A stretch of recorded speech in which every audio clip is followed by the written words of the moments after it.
Hey guys, I'm JanetOnOccasion, and today we're continuing to explore the Herald of Dorn. And we're starting now. So, you know the fate of the Apothecary Ordis as well as what befell Brother Kale, but which of your brothers within Squad Scipio will you go in search of now? Double-checking the readings you received from your Auspex, pinpointing your battle brother's location within the Hulk, you see that there is still no indication of Sergeant Valerius' presence aboard the Herald of Oblivion. I wonder where he ended up. I wonder. I'm gonna go for Brother Baratheon. That's right, we're gonna go deal with the whole,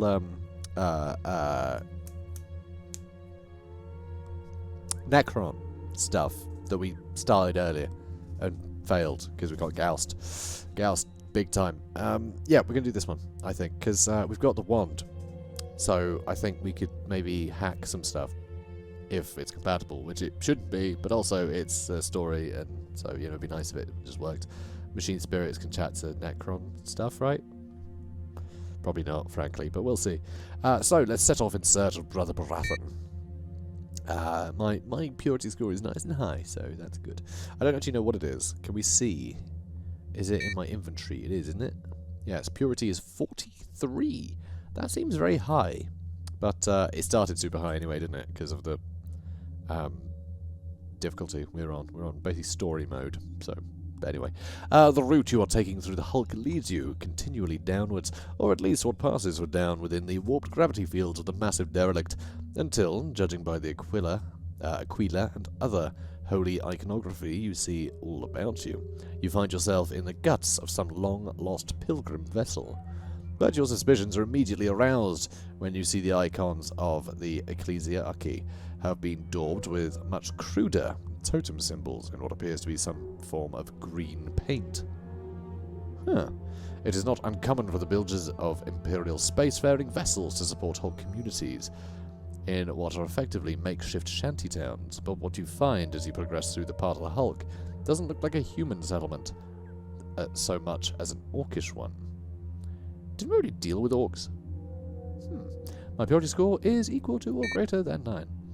You don't know how, but you sense that something isn't right. You bring your plodding advance to an abrupt stop, a split second before the stack of metal debris to your left comes crashing down right in front of you. If you had not halted, you would have been buried under tons of steel scrap. Well, that's fortunate. I'll move around.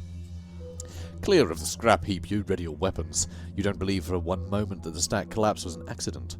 And then an ululating cry.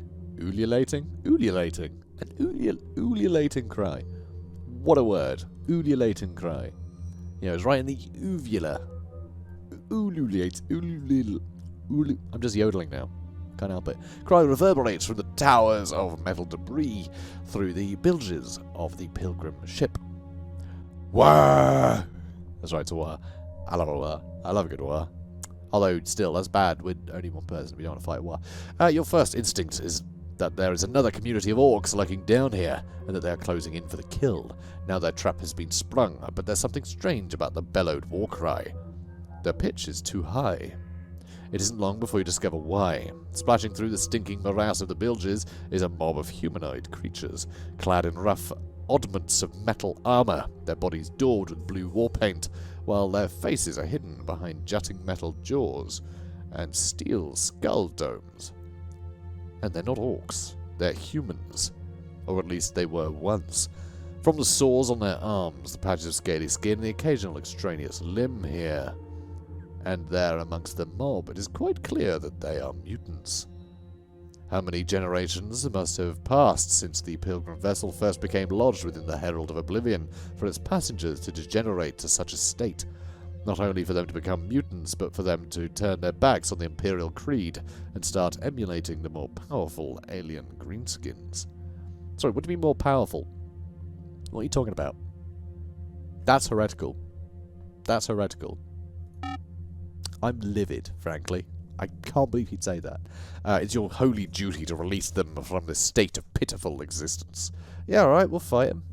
Also, you'll notice my hair is bugging me so much at the moment. We just got out of lockdown. I haven't managed to get a haircut yet. So, yeah, it's so much longer than it's... Look at this. Look at that. Look at that. I can taste it. I can taste how long it is. Oh, not quite actually.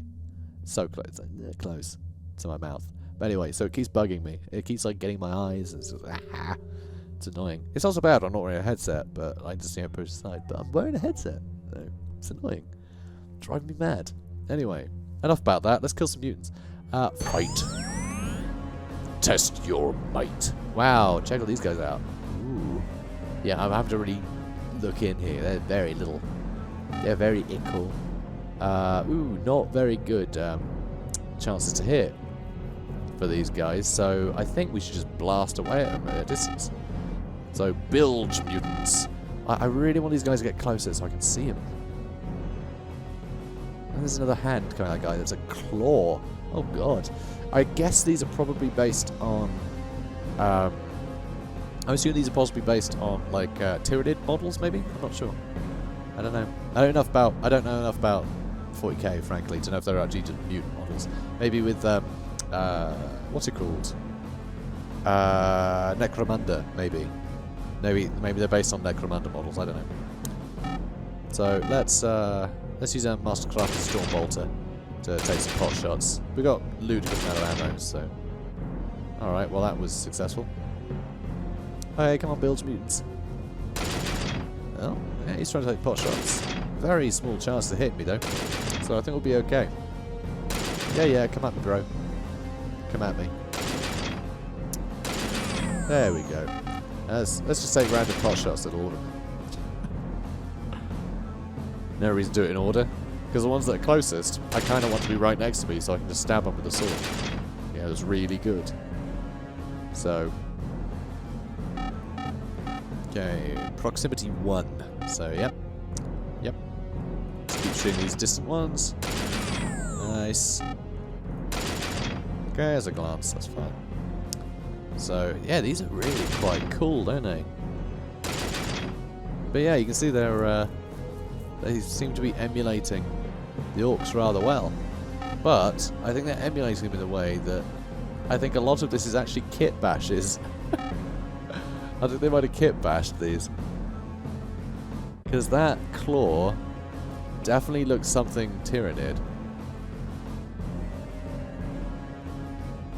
And then like this guy, that looks like an orc body and lower jaw there, you know? It's anyway, this is cool. I like this. I didn't mean to shoot him, but he's dead anyway, so it doesn't really matter. Oh, we got to reload. Oh, no way. We have to reload on someone though, weirdly. That's very strange. So let's shoot him. That's cards. Yeah, he's shooting me. Coming? Yeah, he's coming. Alright. Stab. Stab. Okay, what about if we try stab?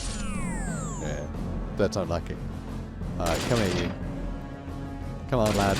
Oh, don't shoot me, you loser. That's what happens when you try and get in a shooting match with your mate. And you. The fight is over. Victory. You cannot believe that there are only 6 mutants living in such a sorry, inhuman state within the Bilges. Everything else you have seen so far, from the daubed orcish glyphs to what you now realize were crude debris idols, suggests to you that there must be a settlement of some kind nearby. I don't want to waste time hunting for more of the Xenos-loving freaks, get to my primary mission, or go in search of the mutants' camp. Now this is a weird one, because our primary mission is obviously very important, but we can't just leave random Xenos to be allowed to live. But also they're so crappy, who really cares if they get anywhere? I mean, we're going to be breaking this Hulk apart anyway, so they're all going to die then, right? If we uphold our primary mission of, like, you know, destroying the Space Hulk. But then, if you guys remember in episode 1, I was like, oh, go find my teammates. It's like, no, you should have killed the Brood Boy, whatever he's called. Yeah, you got to kill the Tyranid Brood Boy. He's called the Brood Boy, I've decided. And yeah, it punished us. We lost purity for that. So, I don't know, I'm going to go for the mutants camp.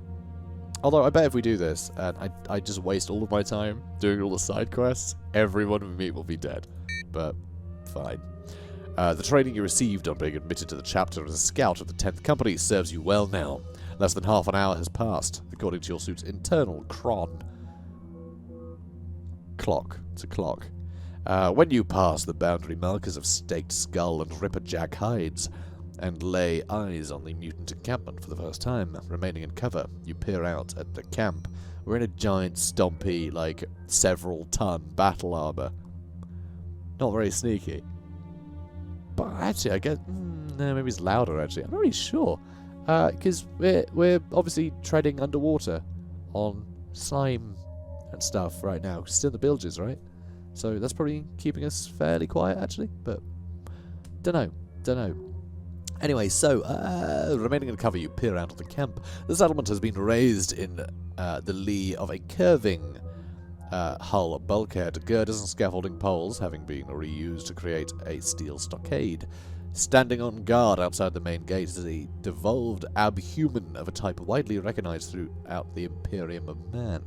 The mutant is as tall as you are in your tactical dreadnought. Is it Ogrin? Ooh, maybe.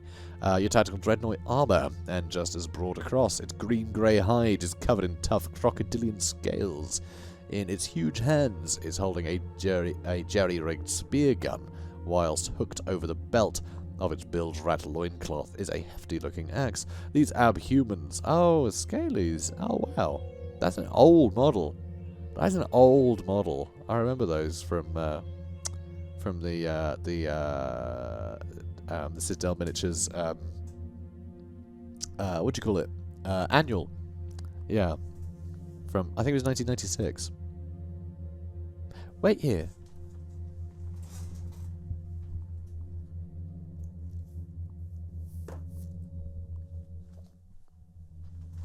It's still on my bookshelf. Yeah, 1997. Yeah, check that out. 1997, that is. You can just about see it. Oh, a bit of it's green, apparently. But, yeah, this is the year that, Lisbon and Bretonia were added to Warhammer Fantasy. Or at least, you know, it was around then. They were pretty damn new at the time. God, I would have been, yeah, like 7 or 8. Yeah, hang on. I think Scalies are part of the Imperial Guard, which happens to be right at the start. And yes, I'm super intrigued to find him, because, okay, that's Spasmarans. I don't want Spasmarans. Oh, come on. Imperial Guard? I know they're in here. They're probably in some weird place somewhere in this book. Anyway, maybe I'll find them. Maybe I'll find them before the next episode and show you guys. Because, yeah. You see, it's just a catalogue, basically. It's all their old models. It's amazing. And yeah, whole range. So it's got Necromunda before the reboot, Warhammer 40K, and Warhammer Fantasy. Oh, wild. Yeah, Ogre Kingdoms didn't exist. The Necron didn't exist. Amazing. I love it. So, also, my camera's gone out of focus, so I'm just going to tick it on and off, and that's how to sort it out. Boop, boop. Yeah, there we go. Done. So, yeah. Let's continue on with this. So, the training you received on being admitted to the... Oh, okay. We're on the other side of the page now, my bad. These abhumans, sometimes known as the Scaly subspecies, are legendary on hive worlds across the galaxy for their durability and strength. I think that's why. I think they're in the Necromunda pages. Yeah. I don't know anything about them. I remember the models. Are legendary on hive worlds across the galaxy for their durability and strength, and such a fearsome reputation is not unfounded, for they even have the ability to regenerate lost limbs, as certain reptiles do, and their centimeters thick skin acts like natural armor. Just as the other mutants you encountered, the Scaly's body has been daubed with crude war paint. However, it appears to be wholly unaware of your presence. You know, I think after this episode I'm probably going to have a look through the Necromunda stuff, because I bet those mutants are there too. Anyway, make the element of surprise attack the gate guard. There's nothing to be gained from attacking the mutant's camp. Hey, screw it. There's everything to be gained. Screw these guys. For Dorn and the glory of him on earth, you bellow as you leap from cover, weapons blazing. Thou shalt not suffer a mutant to live. And then we're all like, pew pew. Also, they look like that. Yeah. They look like that, guys. So, yeah, he's got like no chance of hitting me, so I may as well just shoot him. 100% chance, because we just filled up our Ujima flip meter. So he's dead. He's dead before we can even really get a look at him. That's a pity. Yeah, that's a real pity. Well, he's dead. For Dorn. The fight is over. A little too quickly, sadly. Ah well. So, the battle at the gate has alerted the rest of the settlement to your presence, but it would appear that most of the menfolk are out hunting bilge rats. Oh god, now it's just that we killed them all. Not just the men, but the women and the children. I hate sand. Anyway, but it would appear that most of the menfolk are out hunting bilge rats, or hull-clinging ripperjacks, or scavenging for metal scrap. As the only people left in the camp, if you can call them that, are the sick, the elderly, womenfolk, and the children. Coming face to face with one of the Emperor's avenging angels, the mutants flee in panic, fleeing into the trackless waste of the Bilge Marshes before you can rain holy judgment down upon them. Entering the hastily abandoned camp, you are able to survey your surroundings without being disturbed. At the center of the settlement, you find the mutants' ammo store. Ignoring the crude hand bows and primitive musket, you haul back a mildewed tarpaulin to discover a crate containing 6 clips of stormbolter ammunition, each clip containing 20 bolt rounds. Your detour was well worth making. Delighted with your discovery, you decide on your next course of action. I could go look for my brothers, or continue to see what else I can find. I imagine if we keep searching for stuff, we're going to be in a position where it says, do you want to murder all the kids? Or, you know, something like that. Or it'll simply be, all the men come back from hunting, and you have to fight your way out. But maybe we'll get something, but maybe we won't, because, you know, we found some ammo already. But I'm going to keep searching, because I'm curious. Hidden archaeotech. Find a signum. Whatever that is, stowed away in a hovel constructed in the lee of a hull. Hidden in a box under a bed, you find what is clearly a piece of archaeotech. It looks not unlike a signum, a device you've seen used by the tech marines of your chapter. Having now scoured the camp from top to bottom, you decide there really isn't anything else of use to be found here. Leave the mutant homestead. Alright, what is a signum? After wading through the collected muck of centuries, you finally emerge from the bilges, climbing a mound of molten metal slag that in turn leads to a gaping hole in the side of the pilgrim vessel. You pass through the rent into a cavern carved out of the inside of a splintered asteroid. Further explore the Herald of Oblivion. Okay, that's a Eldar vessel. Interesting. You are trudging through the empty storage tanks of an old Prometheum transporter when the vessel is rocked by a shuddering collision that has all the force of a planetary seismic event. At first, you think it must be a hulk quake, not uncommon aboard the larger derelicts, as gravitational forces and warp fatigue take their toll. But then, with a scream of tortured metal, the hull of the tanker tears open, and the jagged prow of a void raven breaches the storage tank. The sudden explosion of sparks ignites the hydrocarbon residue within. In the next second, the fires are snuffed out just as quickly as the flames are sucked out into the airless void on the other side of the hull. As the atmosphere bleeds out into space, so the scream of the Dark Eldar vessel's demise subsides into silence. The void battle between the Shield of Dorn and the piratical Dark Eldar is clearly still ongoing, but it pleases you that the strike cruiser has claimed another kill. As the Void Raven's engines detonate, ooh, my word, the hole in the Prometheum tanker is blasted even wider, the burning wreckage of the Dark Eldar ship being the next thing to be pulled back out into the void as the last of the atmosphere is sucked from the hold. And the same forces that bore a vacuum are working on you now, as everything that isn't bolted down is dragged towards the ragged rift. Use my lightning claw to grab hold of something. Yeah, easy, mate. Your armoured fist closes around the rim of an oily steel bulkhead, and you hang on for dear life, reciting the chant of holy contrition over and over again. As the pressures on your body ease, you are able to haul yourself over to the nearest bulkhead hatch. Punching the door release, you breathe a prayer of thanks to the Primarch as it grinds open. Fighting the torrent of atmosphere being sucked from the space beyond, you make it through the portal and slam your hand down on the closing mechanism. It shuts with a hollow clang, leaving you lying on the floor of an access tunnel, recovering your own breath for a few moments. Continue my way through the hulk. Yes, please.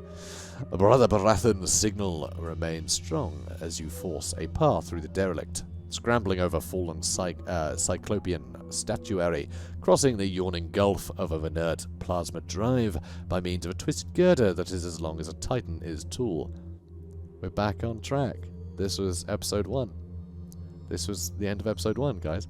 Awesome. Until you at last find yourself walking along a processional avenue. It is wide enough for 2 Lehman Russ tanks to pass along abreast, and is lined with obelisks that appear to be cut from a strange black stone that seems to glow with an inner green luminescence. Being a mighty Terminator Space Marine of the Imperial Fist chapter, you do not feel fear. But you have to admit that a certain amount of trepidation as you approach the yawning portal at the end of the avenue. It is carved from the same gleaming stone as the obelisks, and for some reason reminds you of one of the sepulchre worlds of the Imperium you have visited, but it is not the alien material from which the gateway is formed that unsettles you the most, nor the fact that the portal appears large enough to admit a god. It is the fact that held within it, in defiance of gravity, is a pool of liquid, its rippling surface scattering the light from your suit's searchlight across the canyon of the processional avenue. Your Auspex return starts to crackle and falter, no doubt thanks to being so close to the gravitic distortion caused by the pool. Thanks to the memories implanted by the indoctrination machines aboard the Phalanx, you know you are standing at the entrance of a tomb ship of the Necron tier. A race of beings, ancient beyond reckoning, who were once the undisputed rulers of the galaxy. And yet, as far as you can tell, although your Auspex is malfunctioning more and more by the second, Brother Baratheon lies somewhere within. So, attempt to pass through the portal pool and see where it takes me, or turn back while I can. And, yeah, I hope he's fine. I guess that'll just be him dead, maybe. I don't know. We're definitely going to go for it, because we've been going for it a lot. And it seemed to have worked out quite well for us. So I do want to carry on that trend of space YOLO. So, which is like YOLO, but in space, in case I wasn't clear. You take a step towards the shimmering portal, and then pause, taking a moment to compose yourself. When you are ready with your very next step, you pass through it. Your suit's auto-senses scream with static distortion, and you feel inexplicably frozen, right down to the marrow in your bones. And then you emerge on the other side of the quicksilver pool, but where are you? The chamber appears to be made of the same black mineral as the processional avenue. However, set into the green-tinged obsidian are the geometric patterns of gold and silver filigree circuitry. The alien sigils and hieroglyphs are everywhere, running in long strings as if in mockery of the binaric language of the tech priests of Mars. Even though you know the strange script predates that of almost any other civilization of the galaxy by tens of millions of years. You check your Auspex again, but whatever it was that was interfering with its signal before is persisting now that you are inside the sepulchral tomb ship. The runes demarcating the positions of your fellow battle brothers throughout the derelict have been wiped from the scanner. You do what you can to appease the device's vexed machine spirit, and before it cuts out altogether, one final scan locates 10 nodal points.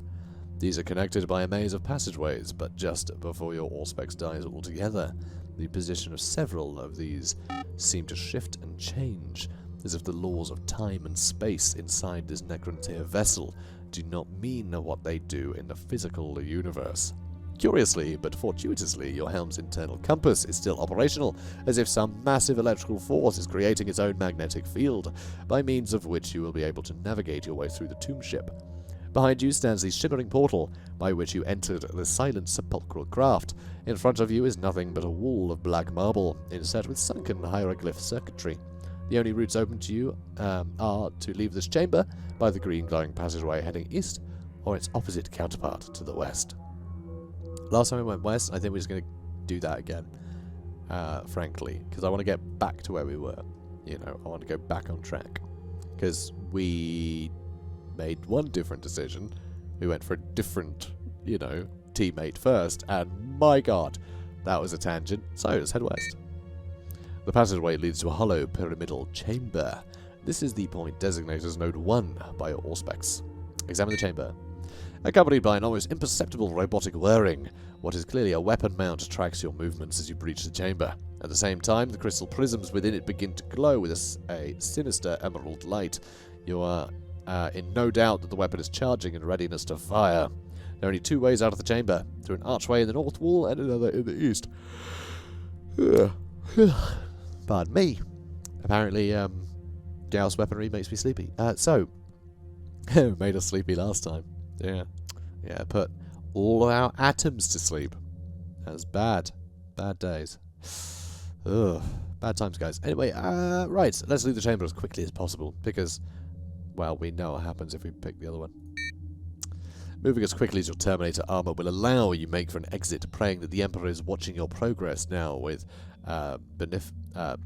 beneficent eyes.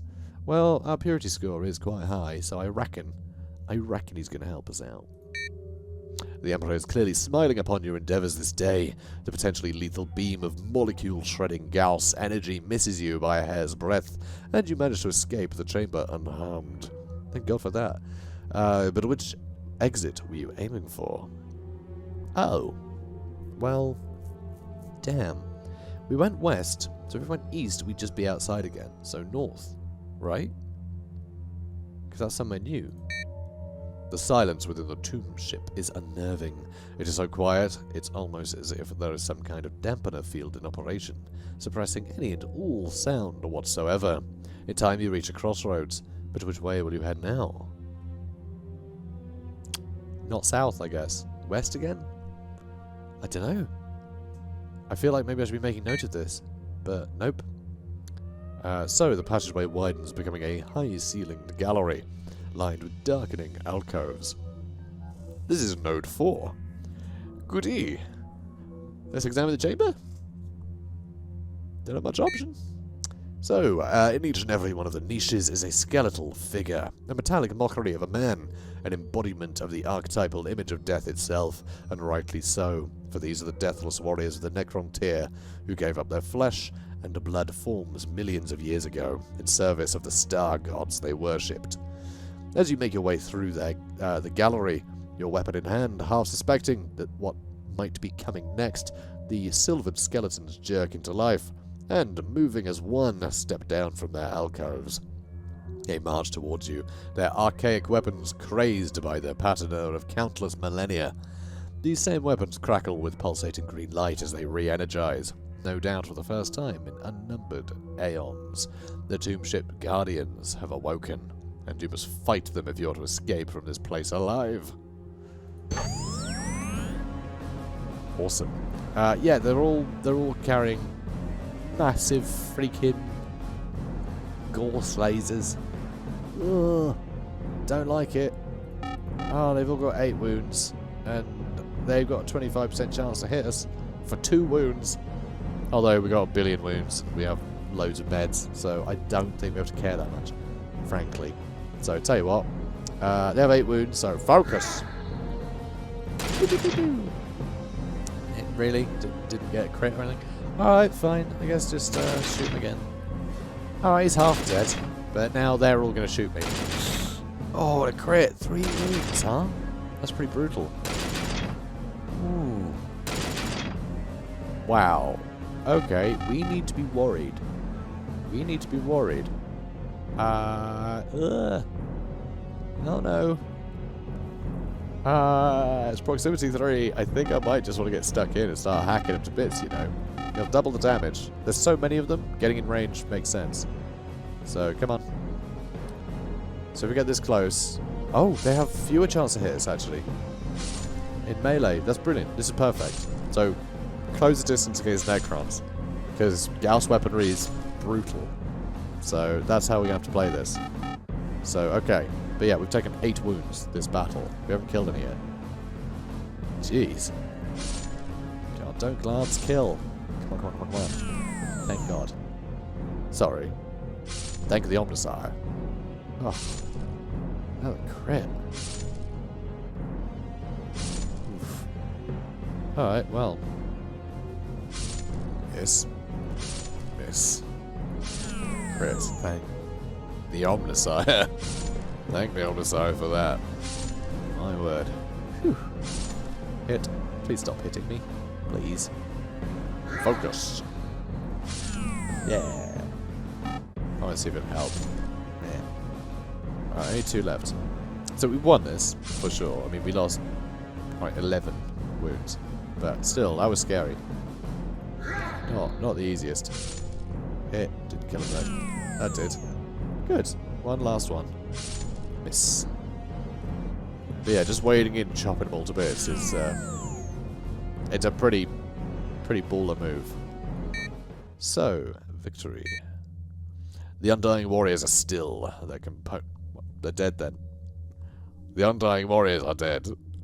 Their component parts scattered across the metal stone floor of the chamber. There is nothing for you here, and there are only two ways out of the echoing vault. Through an archway to the east, or a portal at the opposite end of the guarded gallery to the west. Which way did we come in? We went west, so we'll keep going west. Ugh.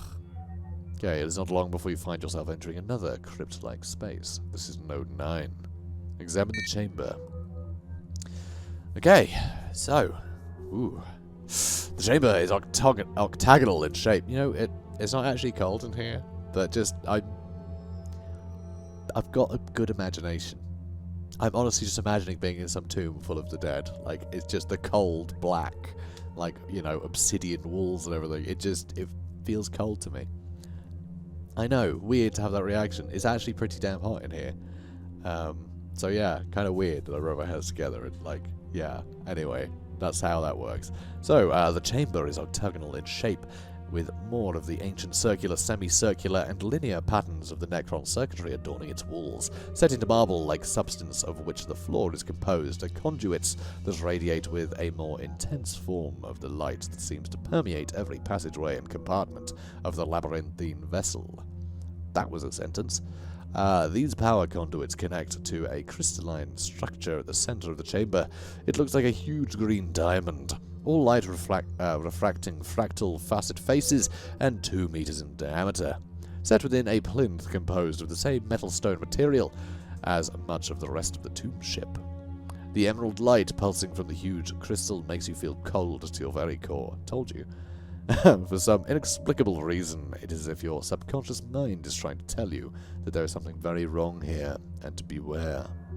But you are not a Techmarine initiated in the ways of the priesthood of Mars, and so there is very little you can actually do here. Pew pew pew? I think probably pew pew pew pew pew. You know? Yeah, pew pew here, pew pew there. I think a pew pew. But it's not going to be that quick a decision. It's going to take at least a day, because this is the end of the episode. I know, I'm a real jerk. So guys, if you enjoyed this, please do comment, like, and subscribe, and be sure to tune in next time to see if we fight a crystal. Later, guys.